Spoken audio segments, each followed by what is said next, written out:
Panthers are on their second game of this West Coast trip as they pay a visit to the Shark Tank in San Jose. On today's episode of the Locked On Florida Panthers podcast, we're going to bring in the guys from Locked On Sharks, aka the Content Boys, on the show to discuss tonight's matchup between these two teams. All on today's episode of the Locked On Florida Panthers podcast.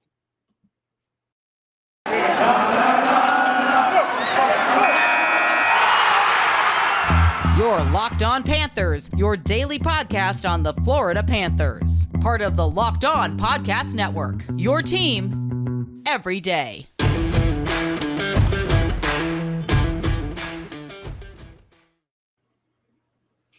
And welcome into this Tuesday, March 15th edition of the Locked On Florida Panthers podcast, part of the Locked On Podcast Network, where it's your team every day. Thank you for making the Locked On Florida Panthers podcast your first listen of the day. I'm Armando Velez from PantherParkway.com. You can follow me on Twitter at MondoMan12. Follow the show account on Twitter at LO_FLA Panthers. And don't forget to also subscribe to the national show and the Crosscheck NHL show with Andrew Berkshire and Mary Clark, covering all the regular season activities around the National Hockey League. So on today's episode of the Locked On Florida Panthers podcast, again, the second game of this West Coast trip, it will be a 10:30 start time on ESPN/Hulu. And here to discuss this matchup between the Florida Panthers and the San Jose Sharks on this edition of the Locked On Florida Panthers podcast is Kyle Demetrius and JD Young of the Content Boys. What is up, guys?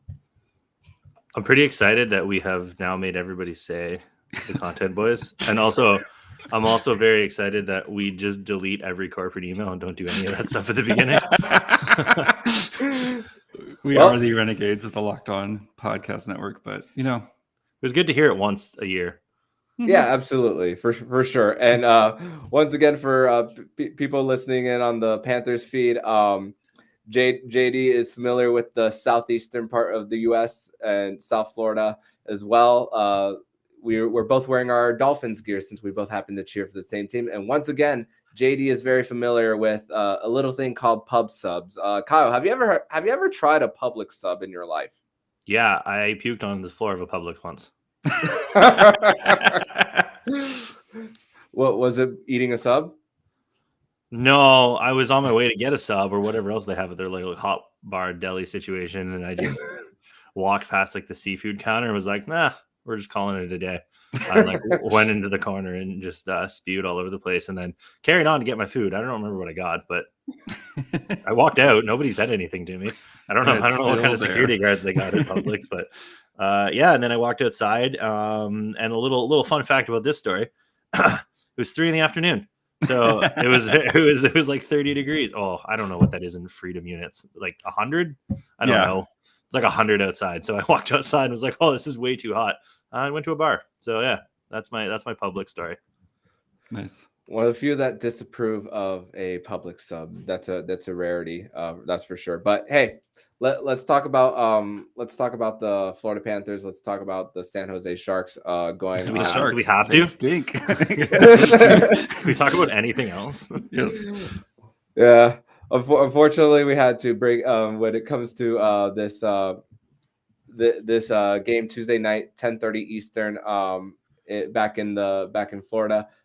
So the San Jose Sharks, last time these two teams faced off against each other, I mean, they gave Florida a run for their money. James Reimer was outstanding in that one. I mean, it took an overtime win for the Florida Panthers where Jonathan Huberdeau faked the Michigan to get it to Sam Bennett. I mean, the San Jose Sharks, just reading off the first 44 games right before that matchup on January 29th, they're in the thick of the playoffs, or at least just outside the bubble.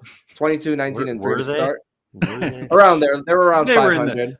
They're around 500. But that was that road trip is where everything fell apart for the Sharks. So yeah, and since then the San Jose Sharks are 4-6-4. But I'm seeing that seems generous actually. Yeah, that was way better than I thought you were gonna say. So yes. Yeah. So they're better on the power play lately. Their power play numbers are better. Even their PK is better. I mean, their PK has been. Hold on. better. PK's The only awesome. thing about San Jose that's been good in 3 years is their penalty kill. Yes. Mhm. Literally Their the only thing. Yes. Mhm. So what I'm seeing is that this team is having a trouble at even strength scoring and defending. So what do you think has been the issue there this season for the Sharks? Lack of NHL talent. Yeah. Eric Carlson got hurt right before the Panthers game. And basically the moment he got hurt is when the season went into a tailspin. Carlson before that was playing some of the best hockey he's played since he got to San Jose. And once he left, the Sharks' offense just fell into a tank where they couldn't even, do simple things like get the puck out of their own zone and stuff. And then, James Reimer had to start, I think, 13 games in a row before. 14. He was whatever. 13. It was 13. It was his 13th game in a row before he got hurt because Aiden Hill, RIP, and then they didn't trust Zach Slotchenko to get a start. So they pretty much ran our boy Reimer into the ground there. But Carlson returned 2 games ago against the Kings, and the Sharks, small sample size, but the Sharks have looked much better. By much better, I mean an average-ish offense where they can actually get sustained zone time and stuff like that. But yeah, he has been the key, kind of the engine to the Sharks offense. But yeah, without Carlson, they were just god awful. Just to put a point on that. In the last 20 games, San Jose is 8th in the NHL on the power play, first in penalty kill. They've only allowed 3 power play goals against in the last 20 games. And then at 5v5, they're 32nd in Corsi for, 31st in expected goals for, 32nd in goals for percentage. And they've been outscored 53-29 at 5v5 and 60-32 at evens. This is a team that people thought was going to the playoffs as recently as last month. People are stupid. Never forget this. Kyle, they're just a runaway. Come on. Actively last game, people were saying that they are just 1 run away from the playoffs. It's deranged. So yeah, they're basically their 5-on-5 has been killing them the past since Carlson got out. Carlson was injured. So yep. It's nuts because the Florida Panthers they're good. Their 5v5 numbers are actually quite the opposite of their special teams. It's the special teams that has been a struggle for the Florida Panthers, at least early on in the season. When you have too many good players, it makes it hard to put them all out there. So yeah, so and of course with injuries to Alexander Barkov missing at least 13 games of the season, that's when the power play really struggled. They were as low as near the 20s in power play percentage, but now the team for the Florida Panthers is a lot healthier now. They've used 2 of their breaks, and I'm talking about the holiday break in December and the All-Star break / Olympic break. And every single break that the Florida Panthers have had, they've gone on a run immediately. And that's when you expect a team to possibly lose a little bit of momentum. But not this Florida Panthers team. This team even was hanging out around each other, even off of the break. But as far as the Sharks' perspective of things, when it comes to extended breaks or anything like the COVID break and the All-Star break, how have the Sharks come out of those? Bad. Shit. Did you hear the numbers I just read to you? So after the Christmas break or Christmas COVID break, they played terrible. I think they had a 9-8 game, or it was 9-8 or 8-7 game to the Coyotes that they barely won. They played just god awful. It took them. They got shelled by the Penguins. They were down 6-1 in the first period against the Penguins. They just came out terribly. And then after the All-Star break, they were basically in a funk until Eric Carlson got back. Heading into the All-Star break, they lost to Seattle, lost to Tampa, beat the Capitals somehow, then lost to Florida, lost to Hurricanes, and then lost to the Lightning in overtime. But they were competitive in all those games. They were competitive in some of those games. Yeah. They were not. Yes. Then they had 13 games off, and then immediately followed that 13-game break off or 13-day break off with A loss to the Oilers, a loss to the Canucks, a loss to the Golden Knights, a loss to the Ducks, a shootout win over the Islanders, who are dreadful, and they allowed 47 shots against the Islanders, then a loss to the Bruins, then they beat the Kraken, and then immediately lost to the Golden Knights, lost to the Predators, lost to the Ducks. Oh, the Predators was an 8-0 loss at home. Oh, yeah, they lost 8-0 to the Predators. Noted offensive juggernaut. Yes. Man. Nashville. I think Roman Josie. They're awful. +6. If in handsomeness, who's more handsome, Carlson or Josie? Josie. Well, Ragnarok Carlson is better. Is looking better. Ragnarok Carlson does have, yeah. I think Josie has like universal approval. Has Carlson's hair grown back? No. He's kept it short. He's got the Ragnarok look, and it's given him infinite powers. Yeah, the that's powers the of source of his Ragnarok. powers. If Florida doesn't beat San Jose like 6-0, they should feel ashamed. You never know with these games going out west late at night with their body clock and all that. But we'll talk more about that next segment. So next segment, we're actually going to talk a little bit of trade deadline for the San Jose Sharks and the Florida Panthers and their approaches on this next segment of the Locked On Florida Panthers podcast. But first, we're going to tell you all about BetOnline. It's that time of year as college basketball tournament is finally upon us. For all the latest odds, contests, and player props, BetOnline.net is the number one source for all your sports betting needs and info. BetOnline remains the best spot for all your sports scores, podcasts, and news this season. It's not just basketball. BetOnline is your continued source for all your sports wagering information needs, including live betting on your favorite Vegas casino games. Head to the website today and use your mobile device to learn more about the trends and action. BetOnline, where the game starts. Back on this second segment of the Locked On Florida Panthers podcast, I have the content boys, Kyle Demetrius and JD Young here on the show. So we're going to talk a little bit of trade deadline. So would you like one Tomas Hertl, please? He's good. He's good. He's very good. Yes. Yeah, that is the number one place I was going to, because the latest rumors for the Florida Panthers side of things is they are actually linked to Tomas Hertl, and he's the second leading scorer on the San Jose Sharks, and just a homegrown player. 17th overall back in 2012. As far as what's it going to take as far as a return for someone like Tomas Hertl in order to make a trade work? Who's your best prospect? I would say our best prospect is don't you dare say Owen Tippett. I would say right now, as far as forwards. No, it can be anybody. Sharks are bad. We don't care. We just I would want say Mackie Samoskevich as far as forwards. I mean, he scored in his first game in World. Who's your next best prospect? We're excluding Spencer Knight, right? I'm not. Anton Lundell and Spencer Knight are off the table. Yeah, that's fine. That's fine. Know. That's fine. So Mackie, and then who's number 2? I would say Justin Sordiff, who's now playing for the Edmonton Oil Kings in the WHL. He got traded this season. He's averaging over a point per game right now in the WHL. Okay, they'll take both of those and your first next year and some other person you want to throw in there. Yeah, it'll have to be 2023 since they don't have. Perfect. That's perfect. Yeah, that's fine. We rather have the 2023 pick anyway because that's the better draft class, more swings. So that's the kind of thing you're looking at. Those high-end guys, but even then, I don't know. Like Samoskevich and Surdiff aren't exactly like A-tier prospects. Yeah.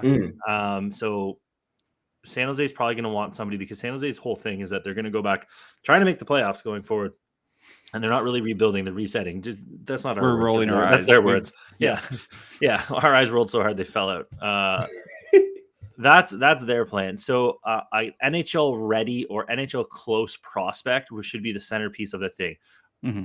A guy like Alex Newhook. Obviously, we know that they're not getting Alex Newhook. They might, but like an Alex Newhook, a Marco Rossi, a Matt Boldy, even though Matt Boldy's in the thing, a Kalen Addison, a Nick Robertson. Pick one from the Rangers. Yeah. Pick Zach Jones, Nils Lundqvist. Pick anybody from the Rangers.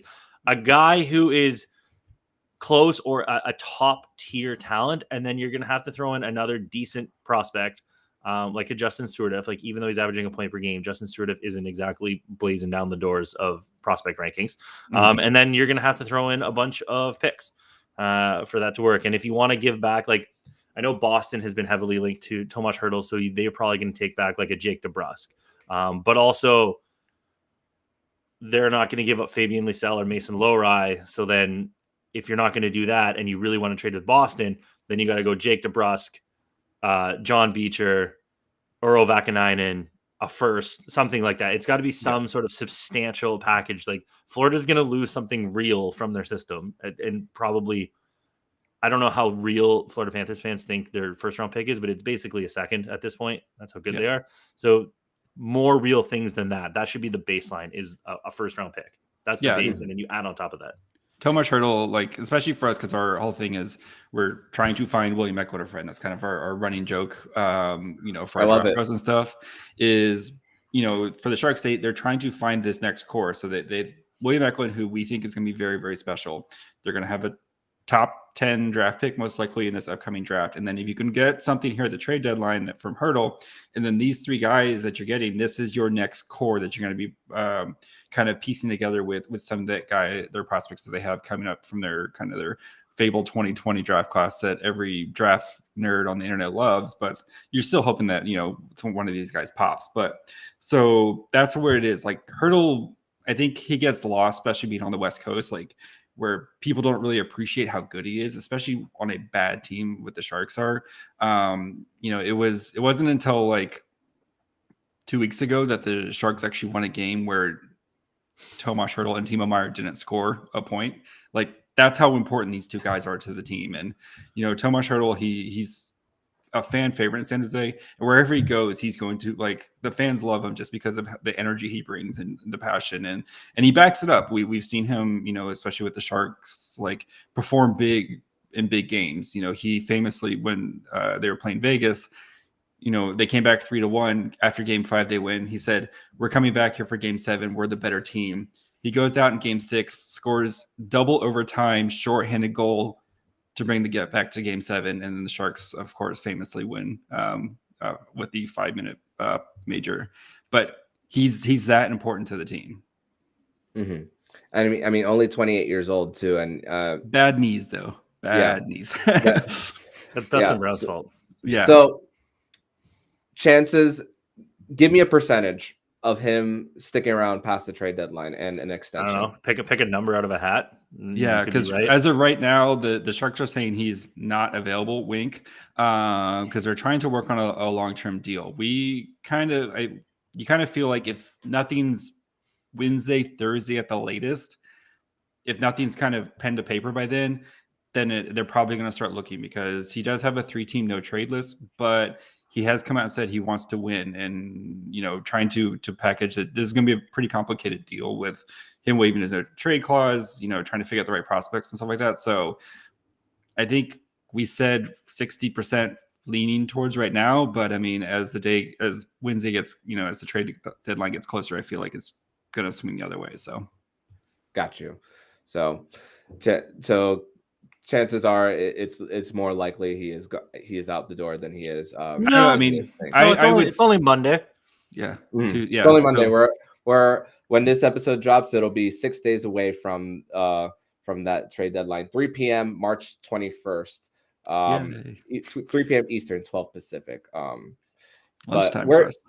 Yeah. Or as Jillian from Family Guy says, specific. So specific time. Yes. Because it starts specifically at noon. Yes. So next segment, we're going to talk about a player familiar to San Jose Sharks fans, and that is Jumbo Joe Thornton. We're going to talk in the next segment all about that on this edition of the Locked On Florida Panthers podcast. But first, we're going to tell you all about Rock Auto. And with the ever-increasing numbers of makes and models, it's now impossible for your local chain auto parts stores to stock all the parts you need. Why endure often pointless or seemingly intimidating questioning and wait until the person behind the counter orders the parts on their computer? Choosing only brand their warehouse happens to carry? You have computers with access to rockauto.com at home and in your pocket. Save time and money while using Rock Auto. Rock Auto is a family business serving do-it-yourselfers for over 20 years. Rock Auto's prices are reliably low for every customer. Go explore their easy-to-use website today and find a solution to your auto parts needs. Go to rockauto.com and see all the parts available for your car or truck, right? Locked On in there. How did you hear of this box? So they know we sent you. Amazing selection, reliably low prices, all the parts your car will ever need. rockauto.com. Third and final segment here on the Locked On Florida Panthers podcast. I have the content boys, Kyle Demetrius and JD Young, here on the show to talk about this matchup between the Florida Panthers and the San Jose Sharks. So, guys, unfortunately, Sharks fans did not have the return of Joe Thornton last year due to the COVID season. So they had to wait quite a few years until Jumbo Joe makes his return out west. So, I can only imagine. Do you know why they call him Jumbo? I do not. What is the reason? Huge coccyx. Well, good to know. Good to know. But something that I definitely now educate myself on based on that. But Joe Thornton making his return to the SAP Center, the Shark Tank, on Tuesday night. So. How do you feel the reception is going to be? I can only imagine it's going to be like they're elated to see him back. Oh yeah, it's going to be massive. A jumbo size. No, that's a JD joke. I can't take that one. No, it's going to be huge. He doesn't every time. Are you talking about his feet? Yeah. Yes. Feet. No, it's going to be great. Joe Thornton left. I don't think any Sharks fan would begrudge him for going to try to win a title. The Leafs were good. Obviously, he has never paid attention since 1964 to anything they've ever done. But hey, congrats. And then he went to Florida to try to win a cup, which is looking like it's paying off even better. So no Sharks fan would begrudge him. San Jose had a lot of opportunities and just never broke their way. So there's going to be a Jumbotron like video tribute probably in the first period, probably like 5 minutes in the stoppage around there. It should be a packed house. He'll get cheered. He will not get booed. It's literally impossible. That place is going to be filled with Thornton jerseys. Yeah, it's just going to be all Thornton jerseys. It's going to be insane. So, yeah. Yeah, no, I'm excited. I think we were when he decided to go to Toronto. I think we were both kind of like shocked. I remember well, I just hated it because come on, you pick the one team that nobody likes. But yeah, I mean, just Joe Thornton, he's such a treasure in San Jose, and there's just so many little moments. Of course, like the Hurdles 4-goal game where he said he was going to whip it out and stroke it if he ever scored 4 goals. He had his hat trick against Boston, which they freaking Boston ruined the potential Rooster trick. He had he grew his long beard and called it a lifestyle beard. They had before the season started, they had a fellowship, as he called it, with all the everybody was over at his house. He signed one of his contracts. He signed on a tractor, just legit, just on a tractor. And I think it was a couple days late because he couldn't figure out the fax machines. He was waiting for his wife to get home so she could set up the fax machine so he could send his contract back. Yeah, there's just dude's a legend. And the jumbo slide. The jumbo slide, of course, after the series winner against the Kings, they finally beat the Kings, get that monkey off their back, and then just slides across the ice on his back like a turtle. Yeah, like a turtle. I've recreated that in my living room. It hurt. Yeah. There's just so much. Of course, the sad Pete Blackburn gif of him just looking down, just dejected. Many, many sad Joe Thornton moments too. Yeah, it's. I think Sharks fans are going to be happy to see him, but there's just that sadness of we could never get it done for him, and Well, we didn't do anything personally. We personally didn't do anything done. So I saw you also recreated that Halloween picture between Joe Thornton and no, that's the ESPN body. So the ESPN body magazine issue. So when Kyle and I, because we're dumb idiots, always making the content though. Once we hit 1,000 subscribers on YouTube, Kyle and I will we will get together and we will recreate this photo of Joe Thornton and Brent Burns naked. Yeah. So, what? Except, Definitely something. So for anyone on the Locked On Florida Panthers feed, even if you're not a San Jose Sharks fan, make it happen. Just Yes. go. Yeah, we don't go care. We go openly subscribe to their page. we openly ask for people to just make like a bot farm to get us. But yeah, to we're still waiting for someone to get to Yeah. us. Yeah. So we want that 1,000. Make that sweet YouTube money. So. Yeah, we don't care what we don't care what the listens. We just want to make money off YouTube. Let's be honest. Yeah, that is very fair. That is very fair, and you guys definitely produce all the you're the content boys for a reason. But yeah, we would like to say too quickly before you go on, if the Florida Panthers would like to hire us to do a podcast, we will also sell it for the Panthers. We will sell it to any team. Yeah, we've openly said this. Yeah, we're good. Okay. Yes. Anyone listening, you hear this? Hit them up and all. So yeah. So one more question. No. James Reimer is currently on IR. Bob Booner talked about in practice today that there's a chance that he might be activated off IR. What do you who do you think that James Reimer gets to start tomorrow against his former team? He played for the Panthers. Yeah. Mm-hmm. He's played for everybody, dude. Yeah. By Toronto, I don't know. Florida, Carolina. Hill is RIP again. Yeah, he'll hurt himself. Look, get into bed. Standard. I don't know if they're gonna do that to Salchenko. Just throw him out there against the. Yeah, I don't see why they wouldn't start Reimer if he's. They do have Alex Stalock. If we want to see Joe Thornton get his rooster trick, please put Alex Stalock in net. Yes, that's how you know the fix is. That's how you know the fix is in. Is if Stalock trots himself out there. Honestly, if Reimer's like 75%, they'll throw him out there. They'll throw him out there. They have no care in the world for that man's body. When you said 14 straight games for James Reimer, I'm like, man, that's tough. And I thought Bob at one point was getting a lot of starts in a row before Spencer Knight was. Bob so Bob actually played Reimer more. When Bob was the coach of Florida, he played Reimer 17 games in a row. Man. He must find someone who loves you as much as Bob Booner loves James Reimer. Yes, for real. One other note on this episode of the Locked On Florida Panthers podcast for the Florida Panthers listeners is that Mason Marchment, who grew up going to San Jose Sharks games because his dad working for the team. Wait, is his dad Brian Marchment? Yeah, that's his dad. Cheap shot artist extraordinaire. Oh my god. Yeah. So. He will be playing his first game as a member of a visiting team in San Jose on Tuesday night. So that'll be a great story for him to go back home, play a franchise that he is very familiar with himself. So, guys, Kyle, JD, I want to thank you guys for coming on to this episode of Locked On Florida Panthers podcast. Tell the listeners where they can find you guys personally online and, of course, your show. Your local record store, OnlyFans. Gotta pay for that Martin Jones buyout, baby. Yeah, X Hamster, Snapchat, all Locked On Sharks. All Locked On Sharks. No spaces, no underscores, all that. So follow that at, and you'll definitely see them their content. Is there no spaces in Locked On Sharks? No, it's all.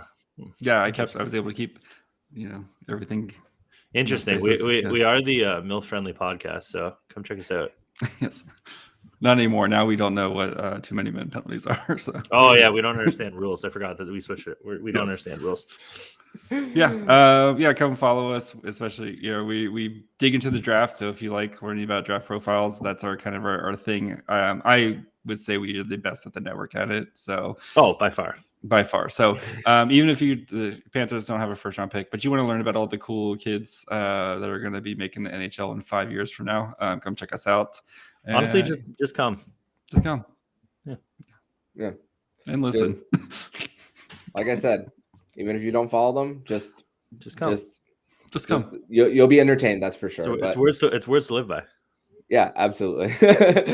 Thank you guys so much once again for joining on the show, and hopefully talk to you guys soon.